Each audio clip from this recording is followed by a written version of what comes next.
Poštovana ministarko, u svoje lično ime i u ime Komiteta za zdravlje Američke privredne komore želim da vam se zahvalim na izdvojenom vremenu za ovaj razgovor.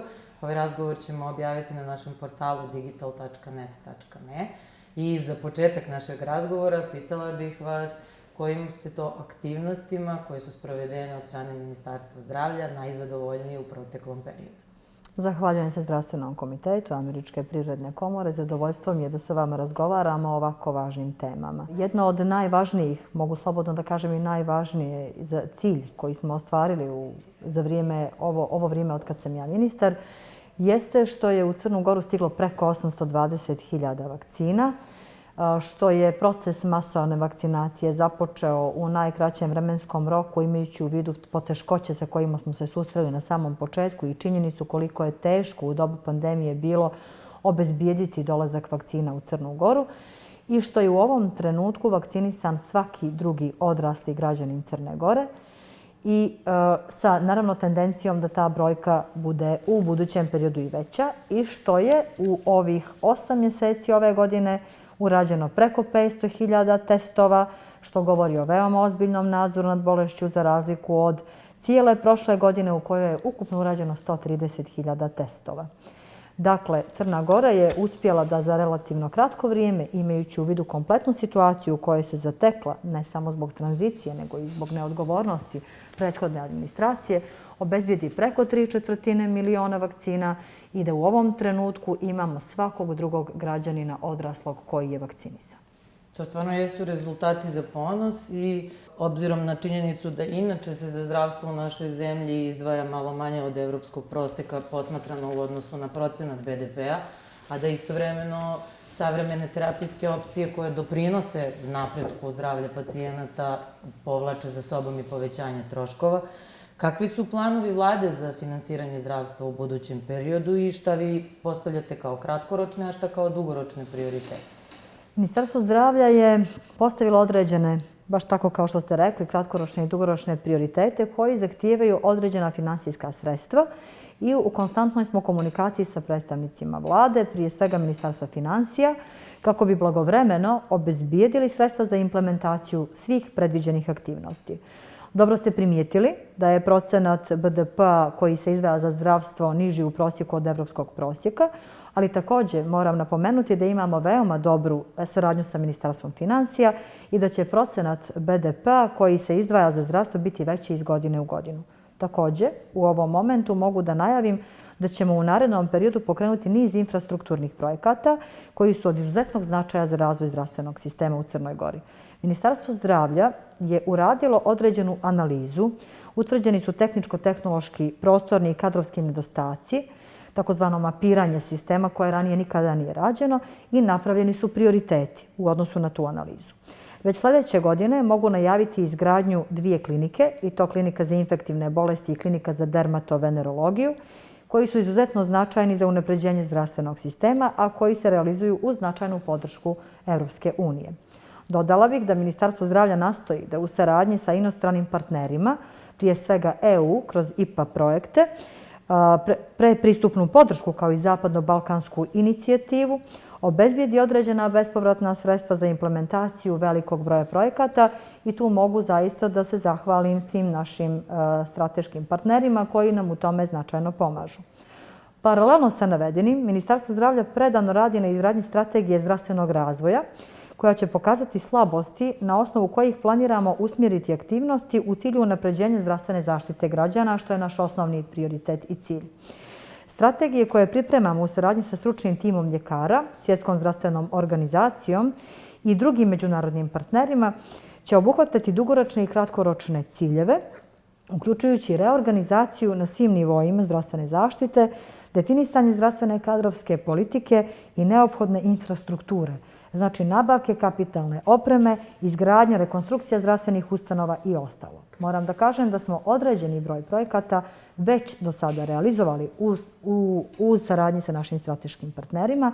Dakle, već je obezbijeđen određeni broj kiseoničnih stanica, recimo konkretno obezbijeđene u potpunosti kiseonikom opšta bolnica Kotor, opšta bolnica Pljevlja, opšta bolnica Bar i Brezovik su u finalnoj fazi. Klinički centar Crne Gore je značajno pojačao svoje kapacitete kada su u pitanju kiseonične stanice. Također, obezbijedili smo određene donacije koje se odnose na veoma važne dijagnostičke procedure.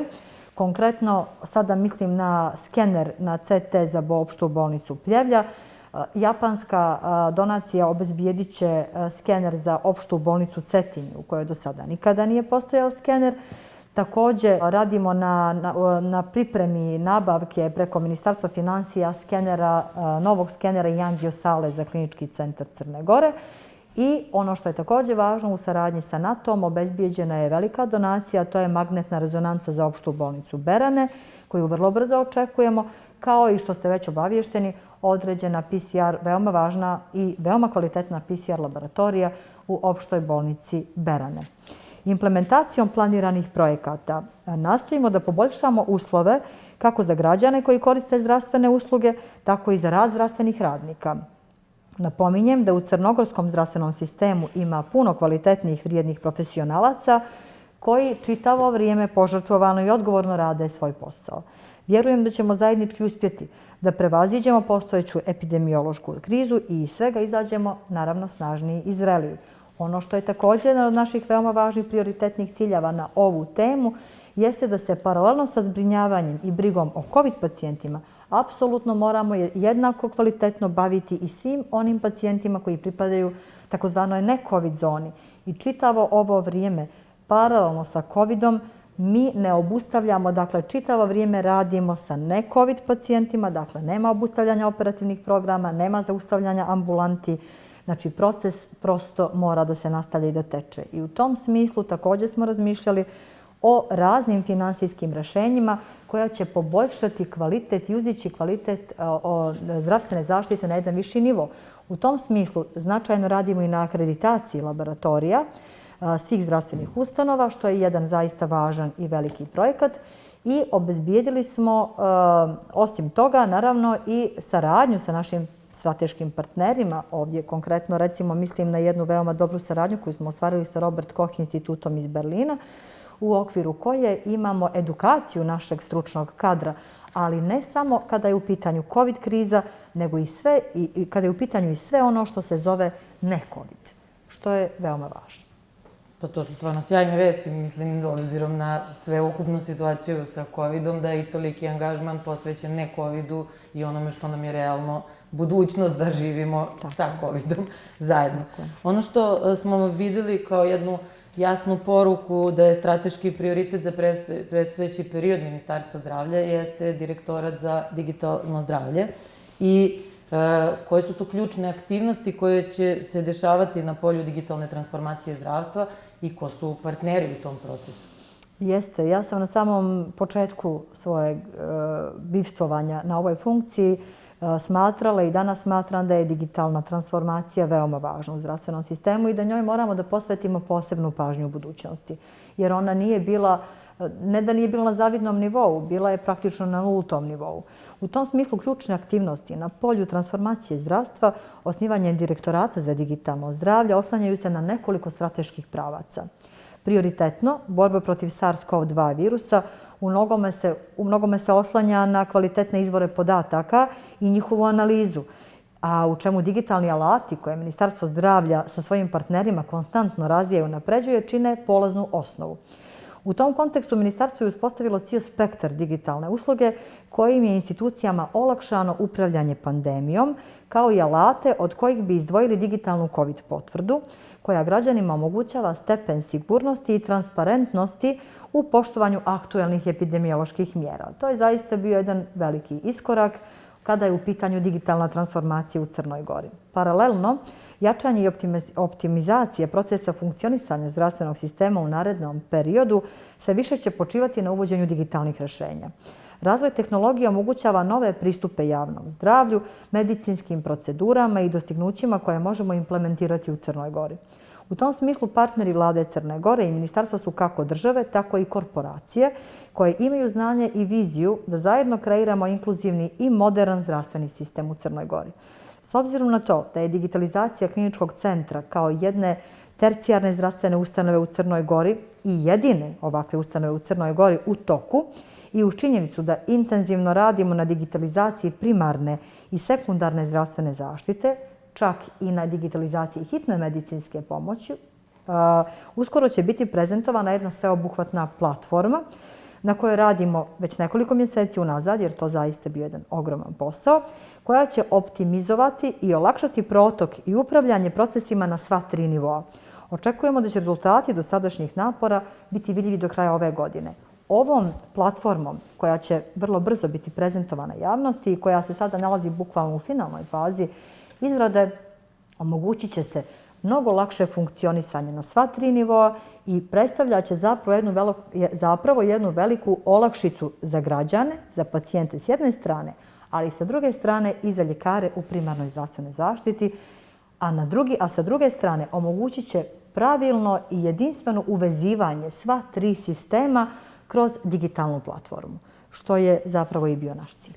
I na osnovu čega ćete onda imati potpune informacije za dalje upravljanje zdravstvenim sistemom.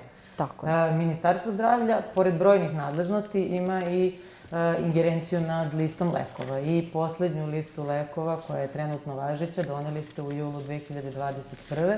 I ona u sebi uključuje brojne inovacije i prati najsavremenije trendove, pa pretpostavljamo da ćete i dalje nastaviti u tom sličnom smeru.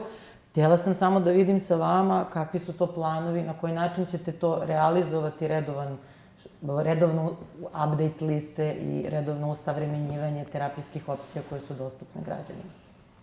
Tako je. Vi ste vidjeli da smo mi listu lijekova prezentovali nedavno javnosti i naporno smo radili na izradi te liste lijekova, imajući u vidu da 2020. godine ništa nije rađeno po pitanju liste lijekova, što je napravilo zapravo jedan veliki gap u funkcionisanju i mi smo dali stvarno svoj maksimum da ta lista lijekova konačno ugleda svjetlost dana. Već na toj listi lijekova imali smo određene revizije kada su u pitanju cijene lijekova sa jedne strane i analizirali smo dosta uredbu o maksimalnoj cijeni lijekova u Crnoj Gori sa druge strane. Na tom rješenju upravo sada radimo. Redovno ažuriranje terapijskih opcija na teret sredstava fonda je fokus našeg rada jer nam je cilj da svaka naredna lista lijekova bude bolja od prethodne, da nadmaši svaku prethodnu, kao što je i slučaj sa aktuelnom listom lijekova. U prilog navedenoj činjenici govori i podatak da se lista lijekova nije mijenjala tokom 2020. godine, ali je ovom brzom intervencijom, kao što sam malo prethodno rekla, definisana. Dalje nastavak rada na listi lijekova, što je veoma važno, podrazumijeva pregovaračke dijaloge, odnosno pregovore sa farmaceutskim kompanijama i mi smo u te pregovore već ušli. Mi želimo da sljedeću listu lijekova, ažuriranu sa nižim cijenama lijekova, čime ćemo približiti ovu uslugu građanima dodatno još više, imamo da ona ugleda svjetlost dana do kraja ove godine ili početkom sljedeće godine. To je jedan dosta ambiciozan projekat zato što zahtijeva ogromno vrijeme i angažman. Međutim, mi ćemo svakako dati sve od sebe da napornim radom ostvarimo ove zacrtane ciljeve. I ne samo to. Mi želimo da se na listi lijekova otvore nove mogućnosti za nove aplikacije, odnosno uvrštavanje novih lijekova koji do sada nisu bili na listi lijekova do kraja 2021. godine. To je naročito važno ako imamo u vidu oboljele od malignih oboljenja, autoimunih bolesti, posebno oblast neurologije, reumatologije, gastroenterologije, patologije u dječjoj populaciji i hroničnih nezaraznih i zaraznih bolesti, što je naš fokus. Dakle, namjerno govorim i hronične nezarazne bolesti, ne samo zaraznih bolesti, koje su nekada bile glavni uzrok mortaliteta i onesposobljavanja, a danas se uspješno liječe inovativnim lijekovima. Dakle, naš cilj je da stavimo fokus ne samo na zarazne, nego i na sve one hronične nezarazne bolesti od kojih ljudi također stradaju i umiru i da nivo, odnosno kvalitet zdravstvene usluge koju smo u mogućnosti da im pružimo listom lijekova koja će biti ažurirana uzdignemo na jedan viši nivo. što upravo i jeste cilj liste lekova, tako da to je sjajno, na istom smo zadatku. Ono što, nažalost, znamo i vi i mi da se dešava, jeste da postoje povremeno nestašice lekova i terapijskih opcija za pacijente, zato što se lekovi danas nabavljaju putem tendera u skladu sa Zakonom o javnim nabavkama. Da li postoje planovi za nekakvu izmenu vezano za ceo ovaj proces? Odlično ste to primijetili. To jeste jedan veliki problem, kontinuirani, rekla bih, problem unazad nekoliko decenija. Trenutno nabavku lijekova za potrebe zdravstvenog sistema vrši zdravstvena ustanova Apoteke Crne Gore Montefarm. Nabavka se, kao što ste rekli, vrši u skladu sa Zakonom o javnim nabavkama na osnovu plana godišnjih potreba za lijekovima i medicinskim sredstvima i saglasnosti za obezbeđivanje finansijskih sredstava. Lijekovi koji su predmet nabavke za koje sredstva obezbjeđuje država definisani su odlukom o utvrđivanju liste lijekova i propisuju se i izdaju na teret obaveznog zdravstvenog osiguranja. Međutim, takav sistem nabavke pokazao je određene nedostatke koji su uprkos naporima ministarstva dovodili do nestašice lijekova, povremenog nedostatka određenih lijekova, čak i u uslovima kada su obezbjeđena finansijska sredstva za nabavku tih lijekova. Ministarstvo zdravlja planira da u saradnji sa svim relevantnim institucijama nastoji da inicira određene izmjene u sistemu nabavke lijekova i specifičnih terapija u cilju upravo sprečavanja pojave ili moguće nestašice lijekova u budućnosti. Jedan od modela koji razmatramo je model koji se koristi u zemljama Evropske unije u skladu sa direktivom Evropske unije broj 2014/24, kojom su usluge iz oblasti socijalnog osiguranja, zdravstvene i socijalne usluge izuzete iz direktive o javnim nabavkama koji ima prednosti u odnosu na postojeći sistem. To je jedan od eventualnih modusa uz pomoć kojeg bismo mogli prevazići jednu ovakvu kritičnu situaciju i ne dozvoliti da se ikada desi da uopšte može doći do nestašice nekog lijeka u nekom trenutku, što je apsurdno ako su finansijska sredstva već obezbijeđene za taj lijek. Dakle, to zaista ne smije da se dešava u budućnosti i mi upravo sada radimo ovo rešenje koje sam pomenula jedno od mogućih rešenja, analiziramo i još neka slična rešenja kako bismo taj problem u budućnosti prevazišli. Pa, mislim, bitno je samo da nađemo rešenje koje će uklopiti se u sve zahteve, a sjajno je da je problem percipiran i da se na njemu radi. Ima još udruženje pacijenata su u Evropi veoma aktivna i uključena su u donošenje i rad na brojnim zakonima, odlukama, politikama. Kao negativan primjer mogu da vam donesem i zakon o zdravstvenom osiguranju koji je 2019. godine promenjen bez učešća udruženja pacijenata i kao rezultat njegove promene pacijenti oboleli od retkih bolesti su se našli u problemu. Zahvaljujući vašem angažmanu i Ministarstva zdravlja, uz naravno podršku vlade, sada se te zakonske izmene nalaze u Skupštini i čekaju usvajanje. Tako je. Da li u budućnosti se planira promjena ovog principa i pristupa u smislu većeg uključivanja udruženja pacijenata? Kakav je vaš stav po tom pitanju? Pa moj stav po tom pitanju je potpuno jasan. Upravo ste iznijeli jedno od rešenja na samom startu koje sam zahtijevala i na kojem sam zaista naporno radila.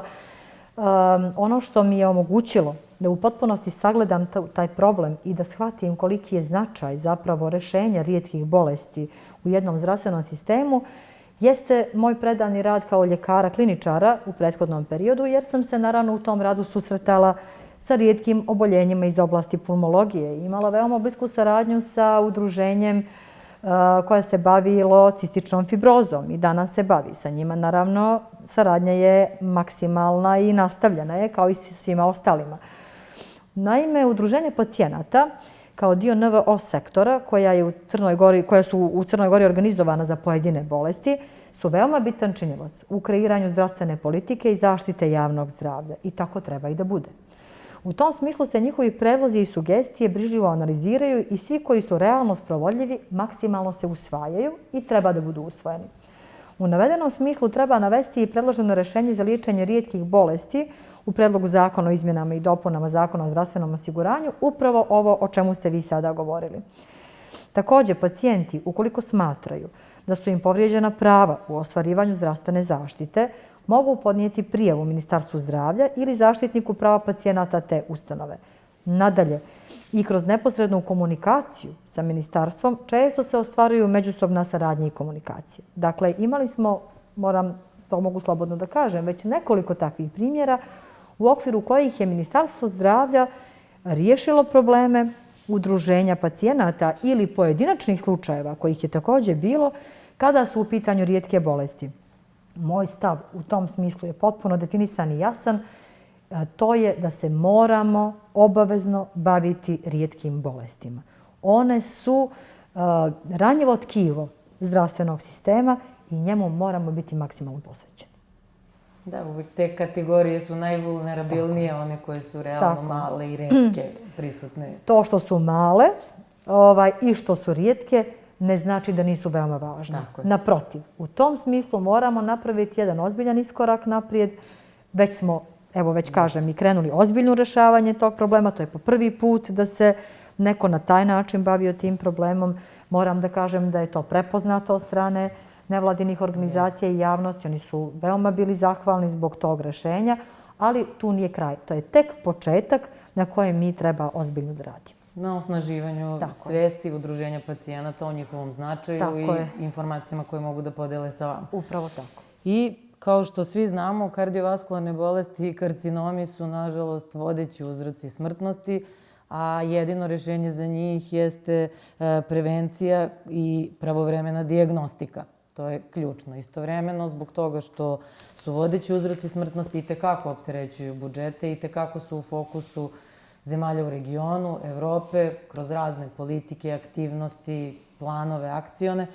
Pa bih samo htjela prvo da nam prokomentarišete. U programu vlade za 2021. godinu postavljeni su jasni parametri merenja uspešnosti skrininga i to onih koji su aktuelni u Crnoj Gori, a to je karcinom dojke, kolorektalni karcinom i skrining za karcinom grlića materice. Tako je. Pa vas molim kakve su aktivnosti planirane da podelite sa nama. Po ovom pitanju mi smo već imali niz važnih sastanaka i formirali smo radne grupe za skrining. Također radimo na formiranju nacionalnog savjeta, odnosno komisije za praćenje, koji će se baviti praćenjem karcinoma u Crnoj Gori u Ministarstvu zdravlja. Nastavljamo sve skrininge u 3 pravca, kao što ste i sami rekli. Dakle, dojka, kolorektalni karcinom, karcinom grlića materice. Kada je u pitanju karcinom grlića materice, dodatno imamo aktivnosti vezane za nabavku HPV vakcine i za počinjanje procesa vakcinacije u Crnoj Gori. Ove godine ambiciozno smo postavili ciljeve da odradimo do kraja godine edukaciju i kampanju, a da u narednoj godini i realizujemo aktivnosti kada je u pitanju vakcinacija. Kao jedan od osnovnih preduslova koji je veoma važan paralelno sa skriningom karcinoma grlića materice. Dakle, svi skrininzi koji su bili zaustavljeni usled pandemije se nastavljaju. Jedan takav primjer je Eutopija, projekat vezan za skrining karcinoma kolona. Crna Gora je upravo započela rad na unapređenju nacionalnog programa skrininga raka kolorektuma kao jedan od učesnika projekta Eutopija East u saradnji sa ekspertima iz Holandije, Mađarske i Italije i drugih eksperata iz oblasti skrining programa u Evropi. Crna Gora je jedna od 3 države Istočne Evrope na čijem će se primjeru pokazati kako se mogu prevazići različite vrste uobičajenih barijera u implementaciji i sprovođenju ovakvih programa i kroz konkretne zadatke i akcije prilagoditi i unaprijediti organizovani skrining program raka kolorektuma u odnosu na resurse koje država ima. Projekat će trajati do 2025. godine. To je kada je u pitanju kolorektalni. Kada je u pitanju skrining karcinoma grlića materice, on se upravo nastavlja ovih dana, a naravno i karcinom dojke. S tim što, kada je u pitanju karcinom dojke, kao i karcinom grlića materice, mi smo otišli korak unaprijed, pošto smo izgubili, nažalost, ne mi, nego čitavi svijet, veliko vrijeme zbog pandemije, zbog koje su skrininzi, svi znamo, bili zaustavljeni. Mi smo u ove aktivnosti uključili i sekundarni, pa čak i tercijarni nivo zdravstvene zaštite. Dakle, do sada su se skriningom karcinoma grlića materice i dojke bavili isključivo ljekari na primarnom zdravstvenom nivou i oni su bili inicijatori skrininga. Međutim, u saradnji sa sekundarnim bolnicama i kliničkim centrom Crne Gore, u buduće će se ovim skrininzima baviti naši radiolozi iz kliničkog centra Crne Gore kada je u pitanju karcinom dojke kao i ginekolozi sekundarnih bolnica koji će se uključiti i pomoći ljekarima domova zdravlja kada je u pitanju screening grlića materice. Na taj način ćemo pokušati da prevaziđamo taj prazni prostor, ali da kažem neki gap koji je postojao zbog zaustavljanja screeninga u toku prošle godine i još snažnije nastavimo naprijed kada su u pitanju screeninzi. U tom smislu sada i govorimo o Nacionalnom savjetu, odnosno Komisiji za praćenje karcinoma u Crnoj Gori, koja će se ovim pitanjem ozbiljno baviti. Jedan od zacrtanih ciljeva je izrada strategije, što je veoma važno. Naravno, to je najvažniji deo i rezultat svega toga. Tako je. Isto tako, aktivnosti kad su u pitanju vodeći faktori rizika za nastanak kardiovaskularnih bolesti, kao što su gojaznost, hipertenzija, hiperholesterolemija, kakve će se sprovoditi? U tom smislu je veoma također važno. Mi smo preduzeli određene korake kada je u pitanju prevencija svih tih hroničnih bolesti koje se zovu bolesti današnjice. Tu u prvom redu mislim naravno na kardiovaskularne, ali i na dijabet i na gojaznost kao veliki problem. I naravno ono što planiramo da radimo jeste jedna određena promocija zdravstvenog turizma u Crnoj Gori u okviru kojeg ćemo se pozabaviti prevencijom ovih oboljenja, odnosno reklamom zdravih stilova života koji će biti bazirani upravo na izradi plana i programa za sprečavanje, odnosno prevenciju nastanka ovih oboljenja u budućnosti. Tako da u tom smislu imamo dvostruke, ajde da kažem, zadatke. Jedni se odnose na screening ovih oboljenja i to upravo radimo u saradnji sa Svjetskom zdravstvenom organizacijom. Formirani su čak određeni timovi. Tu bih ja dodala naravno i borbu protiv duvana, odnosno naravno duvanskih proizvoda i karcinom pluća koji posljedično nastaje. To smo svi nažalost svjedoci. Sa jedne strane i sa druge strane je veoma važna prevencija. Jer ukoliko ne budemo u budućnosti više pažnje posvećivali prevenciji hroničnih oboljenja, onda ćemo ih teško i kontrolisati. To je u medicini je sve logično i sve je povezano. Ništa ne nastaje na prečac ad hoc, sve ima svoj razlog unaprijed i naravno ima svoj cilj kojem težimo. Sjajno, hvala vam mnogo na izdvojenom vremenu, na informacijama koje ste podelili sa nama. Bilo je zadovoljstvo i mi smo uvijek raspoloženi za saradnju sa vama, tako da računajte na nas. Hvala vam, hvala vam.